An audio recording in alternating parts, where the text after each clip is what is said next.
साथियों, आज जब मैं निज़ामुद्दीन की गलियों में घूम रहा हूँ तो बहुत इमोशनल हूँ, क्योंकि कभी ये वही रास्ते थे जहाँ दूर दूर से आने वाले मेवाती मजदूर अपनी रोजी की तलाश में यहाँ पहुँचते थे। कभी थके हुए होते थे, धूल से लथपथ थे, पर उम्मीदों से भरे हुए। और यही है हिस्टोरिक बंगले वाली मस्जिद, जहाँ उनकी किस्मत का रुख बदल गया। ये कहानी है मौलाना मोहम्मद इस्माइल साहब की, जिन्होंने मेवात के उन अनजान मजदूरों में ईमान की लो जगाई। वो न जमींदार रहे न मालदार रहे, उन्होंने पूरी दुनिया छोड़ दी, बस अल्लाह का काम चुना। वही है मौलाना मोहम्मद इस्माइल साहब। कहा जाता कि एक दिन कुछ मजदूर सूखे से मजबूरी में दिल्ली पहुंचे, क्योंकि हमेशा में जब भी सूखा पड़ता था मेवात में तो वो दिल्ली में मजदूरी करने आते थे। इसी सिलसिले में मौलाना इस्माइल साहब की उनसे मुलाकात हुई और उन्होंने उनको बुलाया कि यहाँ क्या करते हो। बोला मजदूरी करते हैं। बोला कि कितना पैसा मिलता है, दो आना।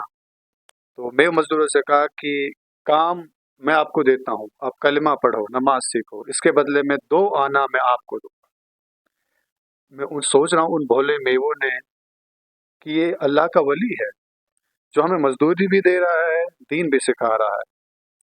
और जब वो यही बात उन्होंने अपने गांव में जाकर सुनाई कि हमने खुदा के एक वली देखा है जो हमें दुनिया भी दे रहा है और दीन भी दे रहा है, उनके दिलों में वो बीज बोया जा चुका था।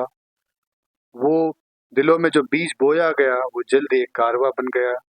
और धीरे धीरे पहली बार मौलाना इस्माइल साहब के साथ मेव और मेवाती कांटेक्ट में आए, और धीरे धीरे मौलाना मोहम्मद इलियास रहमतुल्लाह अलैह के टाइम पर यही रास्ता तबलीग का रास्ता बना।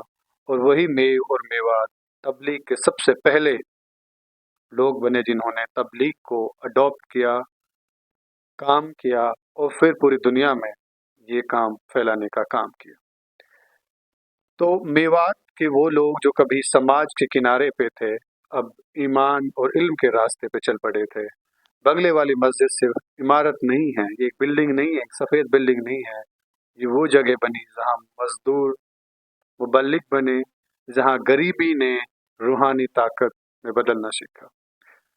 आज जब मैं इस मस्जिद के आंगन में खड़ा हूँ तो लगता है इन दीवारों में अब वो पुकार गूंजती है उन मेवों की, जिन्होंने सिर्फ यहाँ काम नहीं बल्कि रूह की अलग जगाई।